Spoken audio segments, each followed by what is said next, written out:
Malappuram കുറ്റിപ്പുറത്താണ് service റോഡിന്റെ ഭാഗത്ത് പാലത്തിന്റെ വർക്കുകളൊക്കെ നേരത്തെ കഴിഞ്ഞിട്ടുണ്ട്. അപ്പോൾ താഴ്വശത്ത് സർവീസ് റോഡിന്റെ ഭാഗത്ത് പാലത്തിന്റെ താഴ്വശത്തൊക്കെ കുറേ വർക്കുകൾ ഉണ്ടായിരുന്നു. അപ്പോൾ ഇവിടെ ഇങ്ങനെയാണ് സർവീസ് റോഡ് വന്ന് അവസാനിക്കുന്ന ഒരു ഭാഗം. ഇങ്ങനെ റൗണ്ടായിട്ട് റെയിൽവേ പാളം കണ്ടില്ലേ, അതിൻ്റെ ഭാഗത്തൂടെ ഇങ്ങനെ മുകളിലേക്ക് കയറി പോകുന്ന രീതിയിലാണ്. അവിടെയൊക്കെ ഇനി ഡ്രെയിനേജിന്റെ ബാക്കി വർക്കുകൾ ചെയ്യാനുണ്ട്.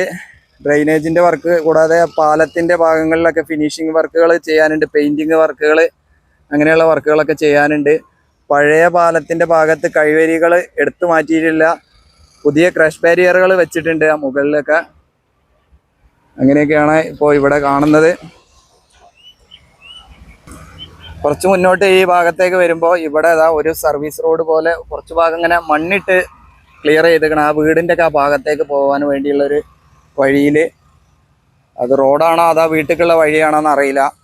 ഇവിടെ കുറച്ച് ഭാഗം ഇങ്ങനെ അങ്ങോട്ട് ഡ്രെയിനേജ് പോലെ ഉണ്ടാക്കിയിട്ടുണ്ട്. ഇങ്ങനെയാണ് ഇപ്പോൾ ഇതിൻ്റെ താഴ്വശത്തുള്ള വർക്കുകളൊക്കെ. വർക്കേഴ്സൊക്കെ അതിൻ്റെ താഴ്വശത്ത് ഇങ്ങനെ പരന്ന് കിടക്കുന്ന കമ്പിയൊക്കെ പെറുക്കി കൂട്ടുന്നുണ്ട്. പിന്നെ ഡ്രെയിനേജിൻ്റെ ഭാഗങ്ങളിലൊക്കെ ക്ലിയർ ചെയ്ത് വെള്ളമൊക്കെ ഒഴുകി പോകാനുള്ള വർക്കുകളൊക്കെയാണ് ചെയ്യുന്നത്. ഇതാണ് ഈ ഭാഗത്തൊരു ചെറിയ വളഞ്ഞു പോകാൻ വേണ്ടിയിട്ട് ഒരു ഭാഗം ക്ലിയർ ചെയ്തിട്ടുണ്ട്, ടാറൊക്കെ ചെയ്ത് ഉഷാറാക്കിയിട്ടുണ്ട്.